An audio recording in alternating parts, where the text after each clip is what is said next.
How to make friends. A person usually makes friends with like-minded people. Everyone prefers people who have similar mindsets to their own. In most cases, a person tries to befriend those who can understand them.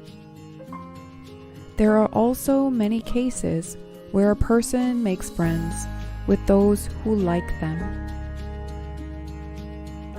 Instead of trying to make friends or expecting something from them, turn your mind into a genuine and sincere mind, and then help them to have a genuine and sincere mind as well.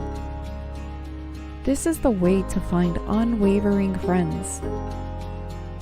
If your mind becomes true, others will treat you truthfully, will truly understand you, and will form a relationship with you. The way to find real friends is to discard your false mind and become the true mind. Then you can make true and genuine friends.